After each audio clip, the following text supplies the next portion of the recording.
Good day, ladies and gentlemen. I'm here today with Rasha Al-Kim and Francesca Woodson. The two of you have been married for months. 2 months. 2 months. 60 days. And here we are. You dated for 3 years before that. You got married on Valentine's Day. Now we're here 2 months later because things are not going well. If, in fact, we are unable to resolve the issues that you have or get you to start again, there are some financial situations and matters that you want me to resolve, and I will address them in due course if we do indeed find that that is necessary. Before we do that, however, I'm going to start with Mrs. Woodson. Why don't you tell me what has gone so wrong in the last 60 days that you believe your marriage will not survive? Well, Your Honor, I'm here today because I do love my husband very much. We did get married a little bit too quick, and I'm here to let him know that if he does not change his ways, we're getting divorced. For example, lack of affection. During my pregnancy with our son, he was saying he's not the father or that I've been cheating on him. When I ended up having our son, who's now 15 months old, correct? Correct. I agreed to have a paternity test taken because that's what he wanted. The reason being because he doesn't trust me, and I know that I supported him on it, even though it hurt me because I know that in his past he had someone say that the child wasn't his. Therefore, I took the exam. It was very hard swabbing my infant, and he was less than a week old, swabbing myself, knowing that this is his baby. I have not cheated, have not done anything wrong. Couple of weeks later, the results came in. He comes in smiling. Oh, I am the father. Like it's a surprise, like big it's news. Some comedy TV show. Instead of being baby, I'm sorry. I'm glad that you told me the truth. That's why couldn't I get that much? I'm with you on that, Mr. Al-Kim. Why don't you respond to that? Why did you need the DNA test, and was your response to it being yours what she just said it was? Pretty much, but when I met her, I had only known her for a month when she was telling me she was pregnant. So I tried to do the right thing, and but it's just the things she was doing during the course of her pregnancy. 1 month she'll want to be around me, then she might disappear for 2 months, 3 months, I don't know where she at. And she talk about affection, it's hard to be affectionate with somebody that you think is playing games with you, and that's how I feel. I'm not saying it for no reason. I got reason to say that. Okay.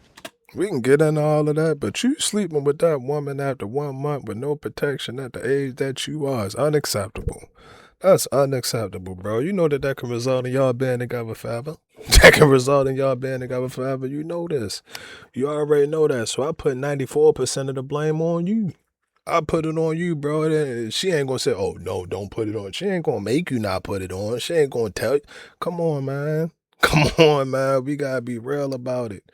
We gotta be real about it. Now, granted, okay, fine, cool. You responsibility, take care of all of that. And some more. And some more. Do whatever you can plus more. But before we even get into that situation, 1 month, it's only been a month, and you like, no. No. Now, is he accurate about the fact that you got pregnant within 30 days of No, meeting Your him? Honor. How long were you together before you got pregnant? About 2 or 3 months. 2 or 3 months? Yes, ma'am. Was there any disappearing during that period of time when you first got together? You were committed, everything was, we were always together, or was there some back and forth due to the fact that you really didn't know each other? Your Honor, I had an apartment of my own at the moment, and he would come over. He knew where I was. He knew my number. I don't have anything to hide. That's not true. He knew where I was. He knew my number. Correct. Your Honor, we lived like 30 minutes away. For maybe a month or two, we going back and forth over the phone to the degree where I'm like, just don't call me, I won't call you. And all of a sudden, she like 2 minutes away from me in my town. She wasn't even living in my town. And I knew nothing about it. Mrs. Woodson, if you two had been married for a couple of years and you had a baby and he asked you to give a DNA test, I could see you being hurt by that. This guy hardly knew you. 2 to 3 months is nothing. That's a nanosecond in relationship time. You weren't living together. He didn't know you deeply or completely. You weren't around each other all the time. if my son, oh, please no, don't do it, whatever. Lord, listen to me. Were to come home and said, I've known this chick for 3 months and she's pregnant with my baby, the first 3 letters out of my mouth would be DNA. Do you see that it was not a personal thing, but it was a situational thing that was not all that irrational? Your Honor, the first pregnancy, we lost the baby. He went with me when I had my DNC. Okay, a month and a half afterwards is when I conceived our now child. Okay, he knew what we were doing. He knew I wasn't on birth control. He knows. So why would you have gone with me to the DNC and then you get me pregnant again, we've moved in together, and now all of a sudden, because you feel like it, you don't think the baby's yours, I've been doing this and that. The times that I left the house is because I went to my mother's house after us fighting so much, you know, at his house and everything, that I just needed to go to my mother's house. I think you missed my point, and I'm gonna talk to you about that a little later. That's what I go through, Your Honor. I could understand what you're saying, Your Honor. You know, he's only What am I known me saying? 3 months, and you know, me as a mother too, I'd probably be like, okay, but that's not the case that happened. That's not exactly what happened. Okay, I had already lost a baby. I get that, but that doesn't make him know you any better. All it says is that you two run around having unprotected sex. I was living with him. After 3 months. Yes, we were living together. And to me, that says a lot about what you're willing to do with somebody you don't know. You with me? And I'm not saying, he did it too. I'm not saying, but the fact that you're living together and procreating for 90 days does not say to me he should have absolute trust and faith in you, because it's not enough time to do that. You can get pregnant one day by one guy. So the fact that and then lose it and 6 weeks later get pregnant by somebody else. Hold on, golly, wait a minute. You got to give us a warning before you drop that. We ain't trying to hear that. We ain't trying to hear that. Don't nobody want to imagine that woman. No, come on, Judge. Yeah. Soften that blow. Soften that blow a little bit. Well, am I lying? Am I lying? I ain't lying, bro. Okay. It can happen. To know somebody, to trust somebody, to feel faith in somebody is not about did our sperm and egg meet a couple of times. It's how much time we've spent together and what was the quality and nature of that time. That's all I'm really trying to say to you. Which was a lot of time, every day. 90 days, if you spent every second together, 90 days, that's not a lot of time. Let's get that right. Not a lot of time. Other than that, since you've been married, there is no affection in your home. Tell me about that. At the beginning of our relationship, he liked short hair, so I decided to go get a makeover. I got my hair chopped off. Really nice. They made it look really nice. As I was on my way home, I forgot to get my eyebrows done. So I went to a barbershop that was right next door and got my eyebrows arched, and also bought him a pair of shoes that I thought he might like, because the barber was selling some shoes. So when I get home, he said, I look nice. I gave him the shoes. He's like, where did you get these shoes from? I told him where I got them from. Apparently, he knows the person I got them from because he deals with him. I don't know this barber. I just went to get my eyebrows done to come home and look perfect for him. And I saw the shoes there, so I bought them for him. And this is what I get, a lot of mistrust and, so he was questioning where you were and why you were there, and you were just trying to do something nice for him. That's not the truth, man. Your version of that event. She goes to this barbershop, but it's all occupied by all men. I go there, because I belong there. She don't belong there, not no woman.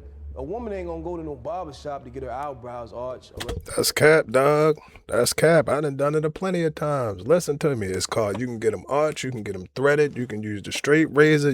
It's probably something new now where you can 3D print them. You probably can 3D print them on or something like that, bro. And again, as a dude, yeah, you looking at it like, why would she do this? Why would she go there? Why would she do this?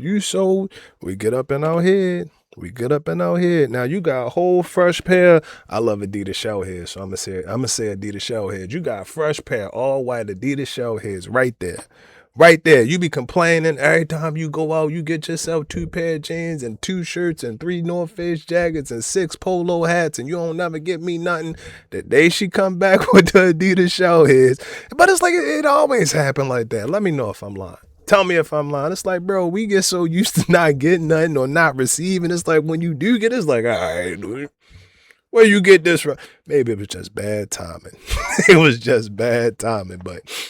No, that's definitely a fact, bro. Ladies do come to the barbershop to get their eyebrows arched. And especially if they got the shortcut. If they got cut or something like that, they get all of that, man. It's gonna be 70,000.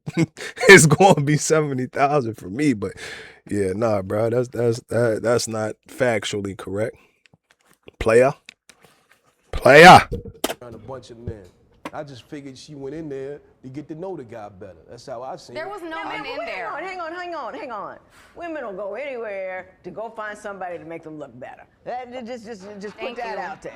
Well, last year this time, we separated. We arguing every day. So we said, we ain't gonna keep doing this in front of the baby. You go your way, I go mine. Right. So, I don't hear from her maybe a month, 2. I'm seriously trying to move on my life. So she come back around me telling me about her new boyfriend, and she done moved in the apartment. Same apartment we just got maybe 2 months ago. Got a new guy in there now. How long were you gone before that happened? Not even maybe a month at the most. Ms. Woodson, She telling me that this guy gonna be my son, new stepfather. She got him watching my son when she go to work. She don't know this dude from nowhere. Or so she telling me. She may have known him, I don't know. But my problem was her bringing a grown man around my son, Ms. Woodson, did he tell me that story accurately? It was 2 months, and we were not together anymore. He did some things, and that was it. I was, vulnerable. This person became a friend to me. We talked. He was basically the only friend I had during everything that was going on, which you know what I'm talking about. And this person was helping me pay bills because he left. I was stuck with the bills with 2 children, He helped pay bills. We didn't even sleep in the same bedroom, You can believe that or not. So he was a roommate. He was just helping you out. Yes, we were. We did. Yes, we I said maybe we've talked about getting married and stuff, but that doesn't mean that we're doing this, and this, But they ain't sleeping in the same bed, but they want to get married, all of this. You move a guy in your house after you've known him for 2 months, and you're talking about marrying him, but you're not having sex with him. We were, but it wasn't like, it wasn't even like that. We were really more getting to know each other as individuals.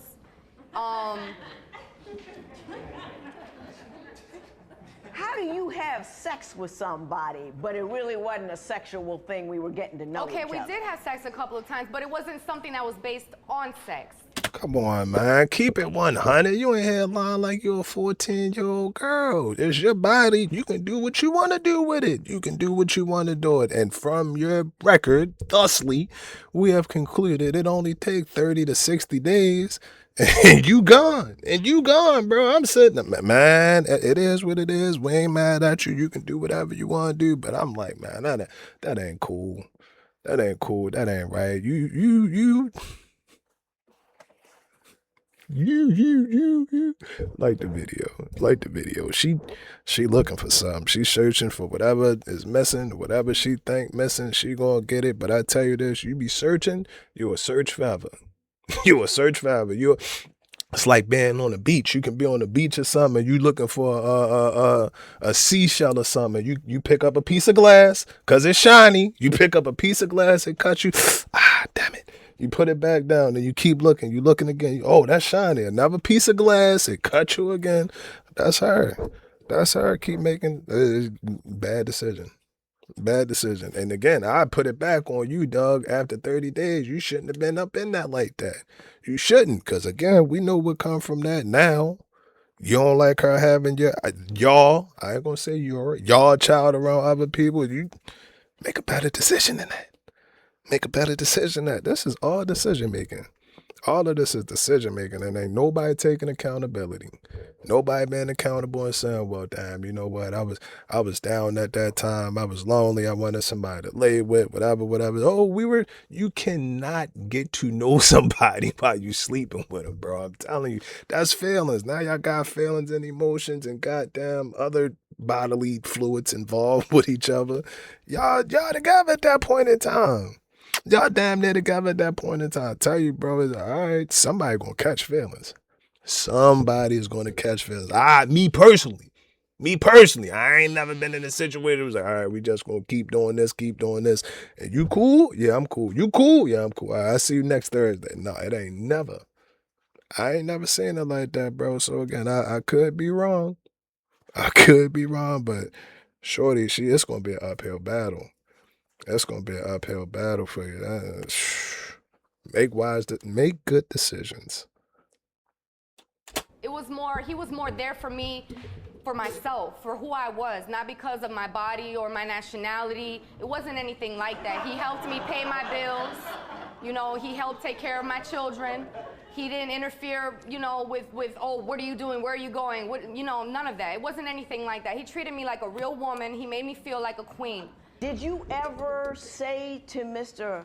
Al-Kim, this guy is, you're gonna be the daddy to your baby? I didn't say it like that. What did you? Obviously, if I'm gonna be with somebody else and we're talking about things, obviously he's gonna be some sort of father figure to my son. You will always be the father. Did you know this, in 60 days, did you know this cat well enough to say, hey, he can father my child? No, I did not. And this is the same But when thing. you're on a daily basis, 24/7 talking to somebody and you're going through something, and that person is there for you, and you're talking more, I'm not even like really intimate with him. It was a coworker, Your Honor. Same Doesn't thing. matter who it was. It doesn't matter. You were not in the picture. Okay. Oh, okay. You and I gonna talk because I see what's happening over here. He's trying to make me look like I'm some type, you know, what he wants me to look like, what he wants to think of me, and that's not who I am. Ms. Woodson, I'm not telling you who you are. I'm basing my concerns about what you're doing on what you're telling me. So trust that. Trust that. Mrs. Woodson, I like you. And I seem to be beating up on you a little bit. And I know you feel that. And I want to tell you that you're wrong. So wrong, in fact, I want to talk to you because I think your problem is that you don't love yourself enough, that you don't honor and esteem yourself enough, that you're frightened, and that somewhere down in the road of your history, people didn't treat you quite right. And you're frightened to be alone. And you don't get the love, and that you need a whole lot, because there's a whole lot of empty going on in there. And ain't none of that your fault. Am I close? Yeah. That's what I see. I want to talk to you for a minute. Momentarily, this court is adjourned. All rise.